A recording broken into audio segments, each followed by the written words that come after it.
I want to tell you a story about a man called Rufus Arquet. And I want to begin when Rufus was a very young man of 16, 17 years old.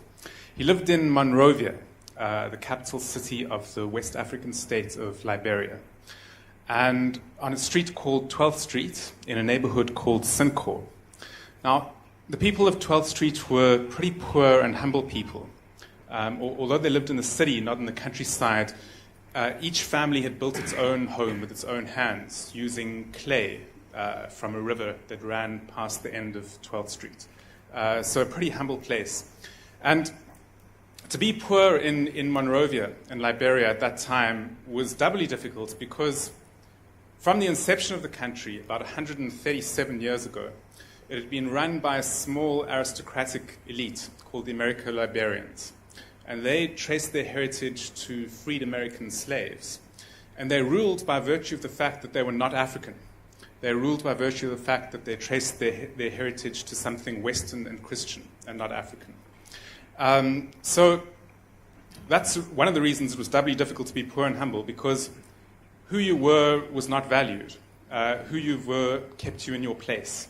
So that's a picture of 12th Street where Rufus grew up. Now, when Rufus was young, he was a pretty wild young guy, and his dad was not sure what to do about it.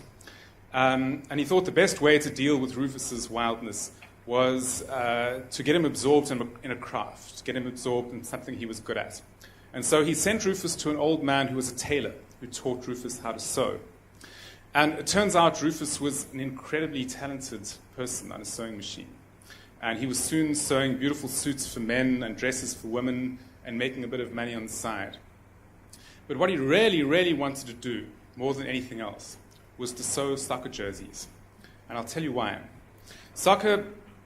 Poor boys in all over Liberia were absolutely obsessed with soccer. Every neighborhood had its own team, played on a little field with no grass on it. And the people who ruled the country, the American Liberians, had a quite snotty attitude to soccer. It was a poor people's sport. Their boys played basketball. And Rufus wanted to make soccer jerseys on his sewing machine. And all over Liberia, people had tried to make soccer jerseys on their sewing machine, and they couldn't. They couldn't make them the way you see them in the shops. They couldn't make them the way they were made in the factories. And Liberia was the sort of place that produced almost nothing. It had no factories to produce soccer jerseys. And every soccer jersey in the country was imported and very expensive. So the first Liberian tailor to make a soccer jersey was making something quite important. And Rufus tried and tried and tried. And one night in a dream while he was sleeping, he saw a way, particularly to make the neck so it didn't crease. No Liberian tailor could do that. He saw a way to do it. He woke up, stumbled to his sewing machine, and it worked. And he began making soccer jerseys. And the people around them started buying him, first people around Sincor and his neighborhoods, then the people around Monrovia, then Liberia. Finally, he was making soccer jerseys for the national Liberian team. And he was making money. He was by now 18, 19 years old, and one of the only people in his neighborhood making quite a lot of money. The boys around him came into his sewing room, and he taught them to sew and gave them all careers. They're all tailors to this day. So here's a young man doing very, very well. What does he do with his money? Much more money than anyone else around him has gone. What he does is he starts his own soccer club on 12th Street, and he names it after himself. He names it Rosa, which stands for his name, Rufus Ozumo Arquet. So that's what he's doing. He's not somebody who saves and invests in a future time. He wants to show what he has now and roots it in the people around him. Now, the story just would have ended there. You know, a boy in a poor neighborhood makes good and makes a soccer team named after him. But it so happened that this happened at probably the most important point in Liberian history. It was on the 12th of April, 1980, when Rufus was 18 years old. There was a coup in his country. And after nearly 1.5 centuries, the American Liberians were overthrown. 17 native Liberian junior soldiers marched into the executive mansion, executed the president, and took over the country. So a long, long period in the country's history was over. And the man who took charge was a 27-year-old staff sergeant by the name of Samuel Doe. He was barely literate. He knew very little about running a country. And he knew that. He knew that he and the people who had taken power weren't quite sure what to do. And he was grappling with a way to run this country. And what he did know how to do, and very, very well, was play soccer. He was soccer obsessed. So he took soccer and tried to make it into a huge symbol to show how much Liberia had changed, to show that it was now a country for people rather than for a small elite. And he threw an enormous amount of money into soccer. He built a huge stadium in Monrovia, which still stands today. It's called the Samuel K. Doe Stadium, funnily enough. The national team were now flown to matches in the president's private jet. They earned good salaries for the first time. He forced all of his cabinet ministers to support his soccer team, and it was compulsory for them to go and watch them every Saturday afternoon. Very, very big games could not kick off unless Doe himself was in the stadium. So he really made soccer almost a religious national institution. If a star player was injured, a limousine would come round and take him to the executive mansion, and Doe himself would touch the injured part of his body to try and make it better. Now, this profoundly, profoundly changed Rufus's life. He was running this small, anonymous soccer team named after him, and suddenly very, very important people in Liberian politics came to watch and were interested in what was happening and wanted to elevate the league that Rufus's team was in. Soccer administration became a very important thing in the country, and Rufus joined the soccer administration. But most important of all, what it meant for the people around Rufus, the people who were wearing the jerseys that he was sewing and playing soccer in his team, is that they could suddenly, for the first time in their lives, imagine a path from what they did, play soccer in Rufus's journey, outside their ghetto, into the nation, into power. It was really the first time that an expression of what they did went out into the world, and they could imagine the path out. There's the administration of Rufus's first club. Rufus is second from left at the back. He's a big fat man now. He was thin and lean and a good soccer player then. Now, things went very badly in Liberia. It turned out that Samuel Doe was not a good president at all and alienated more and more of the country. And by the late 1980s, the country was at civil war. And it was an awful, brutal civil war that lasted 14 years until 2003. In which about 200,000 Liberians were killed. When the Civil War broke out, Rufus was studying in New York. And although this whole world came crashing down, this idea of playing soccer, of doing what you do in a poor neighborhood, reaching out into the world, really defined him for the rest of his life.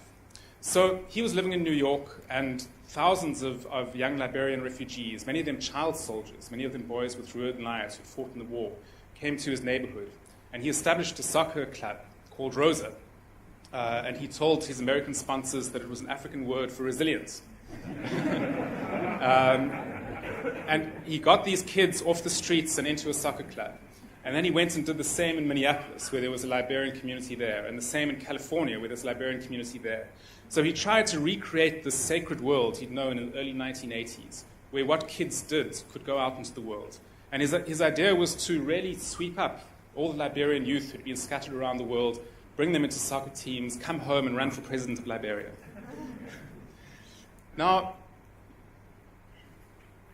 part of the reason that made this dream possible was this man, George Weah. George Weah was a contemporary of Rufus's. He played in the same neighborhood, in the same league. This picture was taken before he was famous at a soccer game. And he became one of the most famous players in the world. So the path from Rufus's neighborhood to the world was visible in one man, and he became an icon, and still is today. George Weah is running for president of Liberia in October this year, and his platform is really to create the early 1980s, to create that one little window in Liberian history where poor people could imagine a path from themselves to the world. Now, Rufus or George Weah have never been to Cape Town and probably haven't thought about it much. But I think there's a very important connection between their story and this city's story. About 7 or 8 years ago, I used to go to Polesmore Prison every day to interview a man who was in prison there. And my purpose was to write a book about prison gangs. And after about 9 months of working with him, he was released. And I followed him out into his community, which was Mannenberg. And I discovered things that were pretty surprising and upsetting.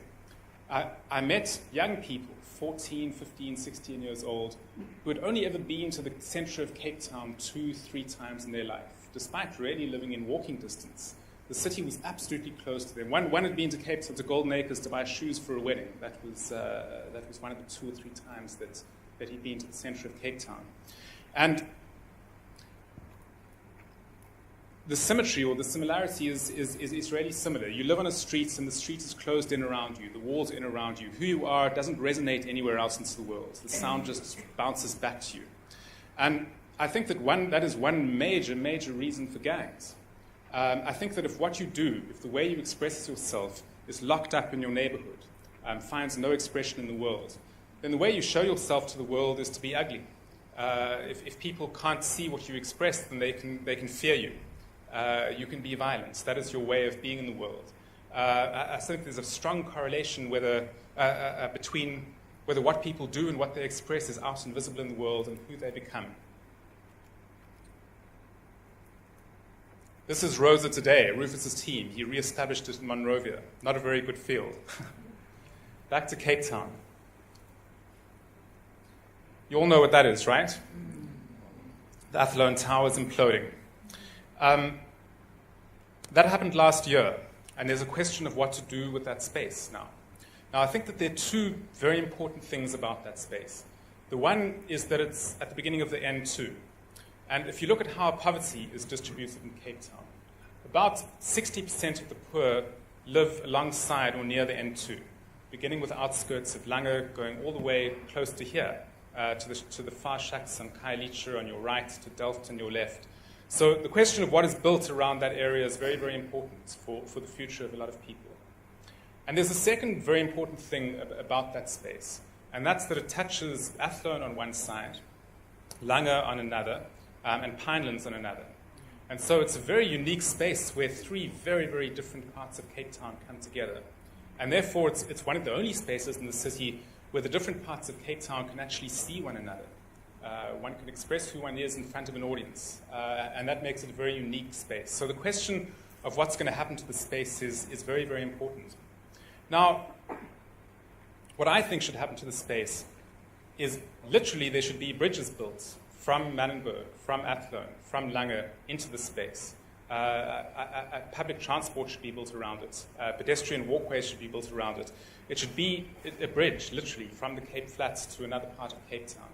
I think that the space inside should be a mix of things. It should be residential, it should be commercial, but most important, there should be public space. And the sort of public space that allows people to come into it and perform who they are. From soccer to dance to music. I think just in simple spatial terms, it's possible for people who live in ghettos, people who haven't been beyond their ghettos in years, quite literally, to walk into a space and to perform who they are in front of other people. And to have institutional and city support to do that, and to have money behind it.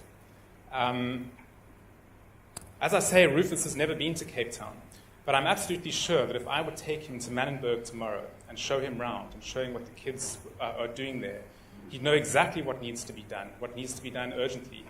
He'd look for the ways in which those kids talk, in which they express themselves, in which they say who they are, and he'd try and break the walls down and get those voices out into the city. Thanks very much.